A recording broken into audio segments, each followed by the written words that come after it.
Hi guys, आज मैं आप लोगों के लिए हिस्ट्री में एक टॉपिक लेके आया हूँ। भारत में महात्मा गांधी का आगमन और भारतीय राष्ट्रीय आंदोलन में उनका योगदान। इस टॉपिक के बारे में मैं पहले भी चर्चा कर चुका हूँ और उसमें महात्मा गांधी के बारे में हम लोग पढ़ चुके हैं और जितना पढ़ चुके हैं उससे आगे आज बढ़ेंगे पार्ट 2 के माध्यम से और देखेंगे कि महात्मा गांधी का भारतीय राष्ट्रीय आंदोलन में क्या क्या योगदान रहा। तो आज देखते हैं दोस्तों, पिछला जो हमने पढ़ा है उसको थोड़ा सा अप टू डेट करते हुए हम आगे बढ़ेंगे।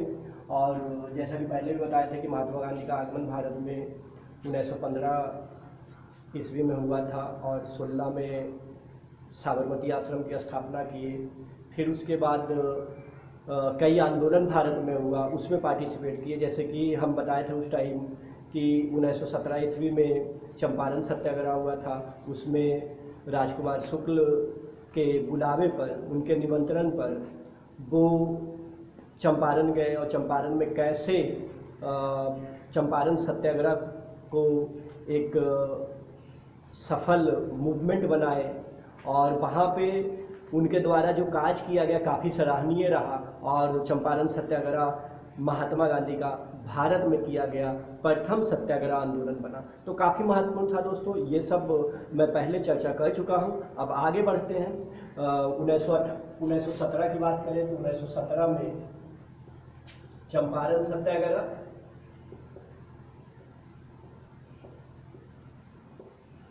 1918 खेड़ा सत्याग्रह काफ़ी महत्वपूर्ण है दोस्तों, काफ़ी महत्वपूर्ण है। 1918 में ही अहमदाबाद मिल हड़ताल काफ़ी महत्वपूर्ण है दोस्तों। अहमदाबाद मिल हड़ताल, ये सब क्वेश्चन दोस्तों एग्जाम में पूछे जाते हैं और इस प्रकार से आपको सजाने के लिए पूछा जाएगा असेंडिंग ऑर्डर और डिसेंडिंग ऑर्डर में, है ना। बढ़ते हुए क्रम में और घटते हुए क्रम में, आरोही और अवरोही क्रम कह सकते हैं इसको। इस रूप में पूछा जाता है कि कौन सा आंदोलन पहले हुआ, उसके बाद कौन सा, उसके बाद कौन सा, या फिर इस तरह से कि सबसे बाद में कौन हुआ, उसके पहले कौन, उसके पहले कौन, इस तरह से पूछे जाते हैं। तो काफ़ी महत्वपूर्ण है दोस्तों ये क्वेश्चन कि 1917 ईस्वी में चंपारण सत्याग्रह, 1918 में खेड़ा सत्याग्रह, अहमदाबाद मिल हड़ताल भी 1918 में, लेकिन अंतर है ये दोस्तों कि खेड़ा सत्याग्रह पहले हुआ था, तो काफ़ी महत्वपूर्ण है। 1918 की बात करें दोस्तों, अहमदाबाद मिल हड़ताल, तो वहाँ पे जो मिल मालिक थे और जो उसमें काम करने वाले लेबर थे, तो उनके बीच कहीं ना कहीं एक मजदूरी को लेकर एक विवाद चल रहा था। उसमें महात्मा गांधी इस आंदोलन में आए और ये आंदोलन को अंजाम दिए यहाँ आके, और मजदूरों के हक में नतीजा है कि रिजल्ट आया। मजदूरों के हक में जो रिजल्ट आया, तो माना जाता है ये कि अहमदाबाद मिल हड़ताल महात्मा गांधी के द्वारा किया गया पहला भूख हड़ताल, आमरण अनशन था। काफ़ी महत्वपूर्ण है दोस्तों कि महात्मा गांधी के द्वारा किया गया पहला आमरण अनशन भूख हड़ताल भारत में कौन सा था, तो वो है अहमदाबाद मिल हड़ताल दोस्तों, काफ़ी महत्वपूर्ण है। फिर आगे आते हैं दोस्तों, तो 1920 ईस्वी का दोस्तों असहयोग आंदोलन काफ़ी महत्वपूर्ण है, महात्मा गांधी के द्वारा किया गया। तो इस प्रकार से सजाने के लिए दिया जाता है, मिलान करने के लिए भी देगा, मैच करने के लिए दोस्तों कि कौन कब और किसके साथ ABCD करके इस प्रकार से देगा क्वेश्चन। तो आप देख लिए सीरियल से 1917 चंपारण सत्याग्रह, 1918 खेड़ा। इससे पहले ये भी दे सकता है दोस्तों कि 1916 में क्या किए थे महात्मा गांधी, तो साबरमती आश्रम की स्थापना, ये भी दे सकता है। साबरमती आश्रम बहुत ही महत्वपूर्ण है दोस्तों। इस तरह के क्वेश्चन एग्जाम में पूछे जाते हैं। किसी तरह का भी एग्जाम ले लीजिए, अगर आप जनरल कंपटीशन में देते हैं, 9th-10th में है, 11th-12th में, तो वहाँ पे इस तरह के क्वेश्चन पूछे जाते हैं। या जनरल एग्जाम में भी आप बैठते हैं तो वहाँ पे भी SSC का एग्जाम दे रहे हैं या और कोई एग्जाम दे रहे हैं बिहार से संबंधित, तो इस तरह के क्वेश्चन पूछे जाते हैं। काफ़ी महत्वपूर्ण है, महत्वपूर्ण स्थान रखता है दोस्तों। फिर 1915 की बात करें तो महात्मा गांधी भारत आए, तो भारत आगमन महात्मा गांधी का, है ना दोस्तों, भारत आगमन। तो महात्मा गांधी का भारत, तो इस तरह से सजाने के लिए कहीं ना कहीं आता है दोस्तों, तो याद रखना बहुत ही जरूरी है दोस्तों। 1930 का दोस्तों सविनय अवज्ञा आंदोलन, तो काफी महत्वपूर्ण है। सविनय अवज्ञा आंदोलन काफी महत्वपूर्ण है दोस्तों। सविनय अवज्ञा आंदोलन 1942 का भारत छोड़ो आंदोलन, भारत छोड़ो आंदोलन। तो कुल मिला के अगर कहा जाए दोस्तों तो भारतीय राष्ट्रीय आंदोलन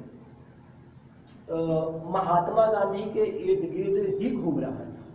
देखिए, देखा भी जा सकता है, यहाँ पर आप देख सकते हैं कि कैसे 1915 में भारत आए और फिर कई बड़े आंदोलन को अंजाम दिया। सोचिए, सबसे बाद में जो 1942 ईस्वी का भारत छोड़ो आंदोलन हुआ, कितना फेमस हुआ, इससे क्वेश्चन आता है। 1930 ईस्वी का सविनय अवज्ञा आंदोलन, इससे बहुत सारे क्वेश्चन पूछे जा सकते हैं। असहयोग आंदोलन, अहमदाबाद में खेड़ा सत्याग्रह, चंपारण सत्याग्रह, साबरमती आश्रम की स्थापना जो की है, तो काफी महत्वपूर्ण है ये स्थापना। और 1915 में भारत आगमन उसी टाइम से, मतलब उसी महात्मा गांधी के आगमन जो 1915 ईस्वी में हुआ था, जनवरी में हुआ था। पिछले क्लास में भी हम बताए थे दोस्तों। तो उनके वो आए भारत, इसलिए प्रवासी भारतीय सम्मेलन मनाया जाता है, तो काफी महत्वपूर्ण है दोस्तों। अब दोस्तों पहले चंपारण सत्याग्रह पढ़ चुके थे, ये सब अहमदाबाद में खेड़ा सत्याग्रह। तो अभी हम लोग असहयोग आंदोलन के बारे में जानेंगे, जो भारत का पहला जन आंदोलन था। असहयोग आंदोलन के बारे में जानेंगे दोस्तों, जो भारत का पहला जन आंदोलन था। काफी महत्वपूर्ण है दोस्तों, भारत का पहला जन आंदोलन असहयोग आंदोलन काफी महत्वपूर्ण है, बहुत ही महत्वपूर्ण है। आप आंदोलन पढ़ रहे हैं, भारतीय राष्ट्रीय आंदोलन, तो असहयोग आंदोलन को छोड़ के आगे नहीं बढ़ सकते हैं दोस्तों। तो असहयोग आंदोलन, असहयोग आंदोलन बहुत ही महत्वपूर्ण है दोस्तों। असहयोग आंदोलन भारत का पहला जन आंदोलन 1920 ईस्वी से 1922 ईस्वी का समय माना जाता है दोस्तों। इसका पीरियड माना जाता है, इसका टाइम माना जाता है 1920 से 22 का, काफी महत्वपूर्ण है। और इस टाइम की बात करें तो असहयोग आंदोलन भारत का पहला जन आंदोलन, भारत का पहला जन आंदोलन दोस्तों। इस आंदोलन में भारत के लगभग हर वर्ग पार्टिसिपेट किए, तो इस मायने में कहीं ना कहीं वो जन आंदोलन का रूप लिया, इसलिए माना जाता है कि भारत का पहला जन आंदोलन इसे कहा जाता है। और इस आंदोलन की बात करें तो कई सारे ऐसे रीजन रहे जिसके कारण से असहयोग आंदोलन हुआ। जैसे अगर देखा जाए दोस्तों तो हम देख सकते हैं जालियांवाला बाग हत्याकांड, है ना दोस्तों, जालियांवाला बाग हत्याकांड, है ना। तो कहीं ना कहीं ये रीजन बना। कहीं ना कहीं देखते हैं दोस्तों तो खिलाफत का मुद्दा, खिलाफत का मुद्दा भी रहा, ये भी हावी रहा दोस्तों उस टाइम। तो ये सब ऐसे कारण बने, रॉलेट एक्ट, तो ये सब ऐसे कारण बने दोस्तों। एक वर्ष में स्वराज की प्राप्ति, तो ये सब ऐसा कारण बना जो भारत में महात्मा गांधी को आंदोलन करने पर विवश कर दिया। तो ये आंदोलन, तो जैसा कि हम बताए अभी दोस्तों कि जालियांवाला बाग हत्याकांड रीजन बना, कारण बना, खिलाफत का मुद्दा बना, रॉलेट एक्ट बना। तो रॉलेट एक्ट की बात करें तो पहले रॉलेट एक्ट 1919 ईस्वी में, फिर उसके बाद 13 अप्रैल, है ना दोस्तों, 13 अप्रैल 1919 ईस्वी को जालियांवाला बाग हत्याकांड, पहले रॉलेट एक्ट। तो रॉलेट एक्ट की बात करें दोस्तों बहुत ही महत्वपूर्ण है, इससे क्वेश्चन अक्सर एग्जाम में पूछे जाते हैं। रॉलेट एक्ट, रॉलेट एक्ट इसे काला कानून कहा गया है दोस्तों, इसे काला कानून कहा गया है दोस्तों। यह एक ऐसा कानून था, या कहें यह एक ऐसा एक्ट था जिसके तहत बिना मुकदमा के किसी भी व्यक्ति को बंदी बनाया जा सकता था। सोचिए दोस्तों, ये बिना मुकदमा के किसी को बंदी बनाया जाना, ये अंग्रेजों के द्वारा शोषण का चरम सीमा है। तो काफी महत्वपूर्ण है दोस्तों, ये क्वेश्चन आता है कि रॉलेट एक्ट क्या था। तो सीधी सी बात है, एकदम टू द पॉइंट आंसर दीजिए कि बिना मुकदमा के किसी भी व्यक्ति को बंदी बनाया जाना रॉलेट एक्ट कहलाता है। बहुत ही महत्वपूर्ण है दोस्तों। रॉलेट एक्ट 1919 ईस्वी में आया, बिना मुकदमा के किसी भी व्यक्ति को बंदी बनाया जाता था, उसे ही रॉलेट एक्ट कहा जाता था और इसे काला कानून कहा गया है। तो क्या कहा गया है दोस्तों? काला कानून, है ना दोस्तों? काला कानून की संज्ञा दिया गया है। और इसकी बात करें दोस्तों तो इसी का स्लोगन है ना अपील ना वकील ना दलील, है ना दोस्तों? ना अपील ना वकील ना दलील, अपील ना होगा तो वकील नहीं ना दलील, ठीक है। तो ये भी आता है क्वेश्चन दोस्तों, बहुत ही महत्वपूर्ण है कि किस कानून का, किस एक्ट का ये स्लोगन है ना अपील ना वकील ना दलील। तो ये स्लोगन है दोस्तों रॉलेट एक्ट का, ना अपील ना वकील ना दलील। बहुत ही महत्वपूर्ण है दोस्तों रॉलेट एक्ट।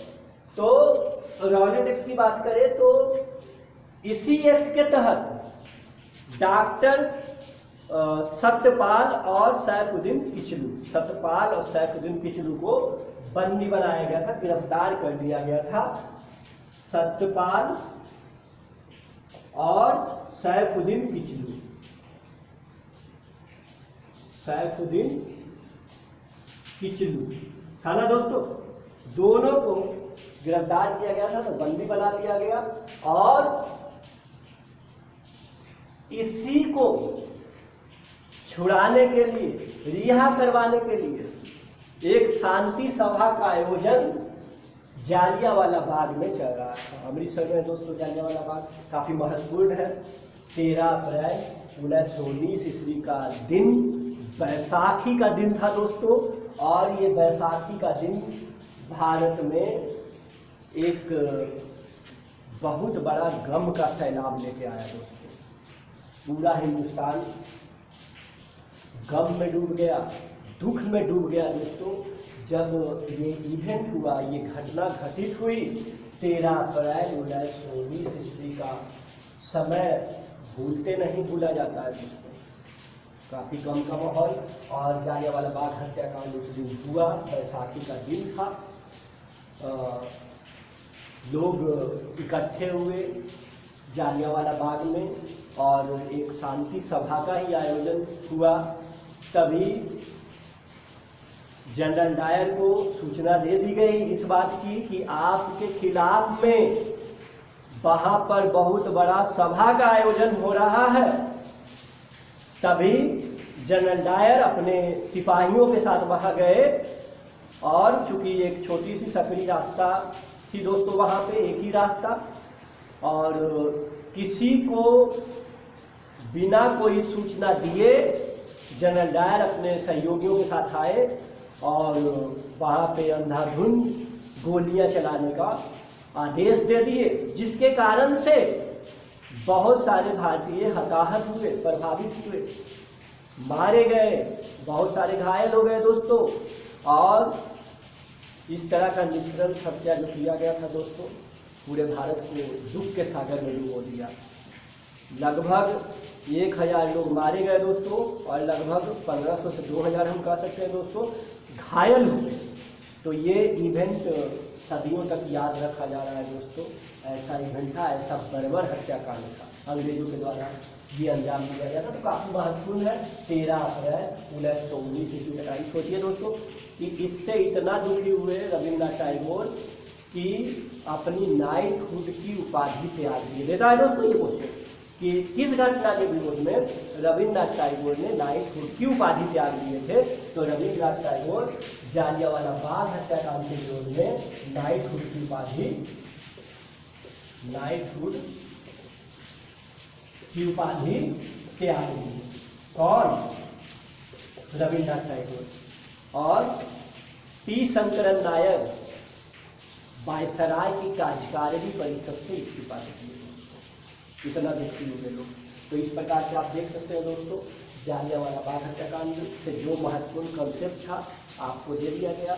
बहुत ही जीबी टॉपिक है, और हमें लगता है कि जितना जानकारी दिया गया आप अगर तन मन से पढ़ेंगे तो जरूर आप सक्सेस होंगे, सफल होंगे। आगे देखते हैं दोस्तों, आगे देखा जाए, आप रॉलेट एक्ट पढ़िए, खिलाफत आंदोलन पढ़िए दोस्तों, खिलाफत आंदोलन पढ़ेंगे दोस्तों, और जालियांवाला बाग हत्याकांड पढ़िए। खिलाफत आंदोलन की बात करें दोस्तों तो खिलाफत आंदोलन जो है वो खिलाफत आंदोलन खलीफा के विशेषाधिकार को जब मित्र राष्ट्र के द्वारा हनन कर लिया गया, तब खलीफा के विशेषाधिकार को वापस लेने के लिए खिलाफत आंदोलन हुआ था दोस्तों। और ये आंदोलन अली बंधुओं के द्वारा किया गया था दोस्तों, और काफ़ी महत्वपूर्ण था। खिलाफत कमेटी एक बनी, और उस खिलाफत कमेटी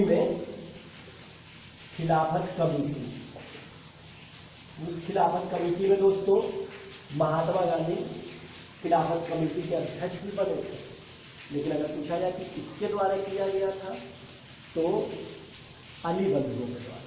काफ़ी महत्वपूर्ण है दोस्तों।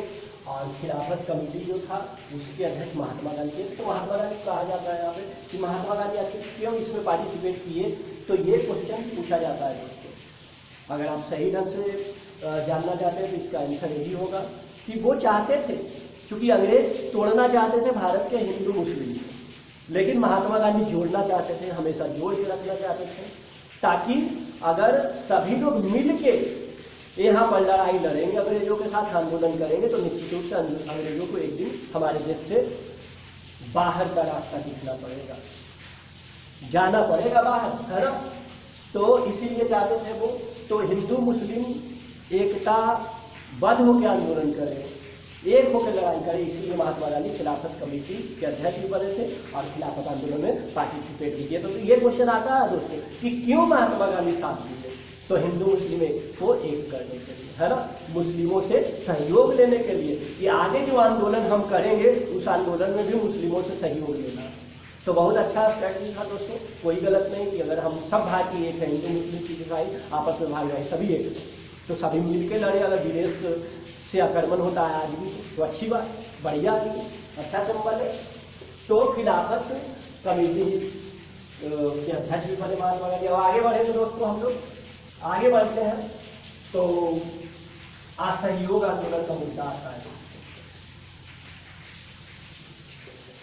जो पहले बताए थे असहयोग आंदोलन दोस्तों, तो असहयोग आंदोलन का ये सब कारण समझिए दोस्तों। असहयोग आंदोलन की बात करें तो 2 अधिवेशन हुआ था, एक नागपुर अधिवेशन दोस्तों, और एक अधिवेशन हुआ था कलकत्ता में विशेष अधिवेशन। तो दोनों अधिवेशन का महत्वपूर्ण योगदान रहा दोस्तों असहयोग आंदोलन को लाने के लिए, कैसे मिली बाद में जाके, तो काफ़ी महत्वपूर्ण है ये असहयोग आंदोलन। भारत के लिए भारत का पहला जन आंदोलन था। That's all.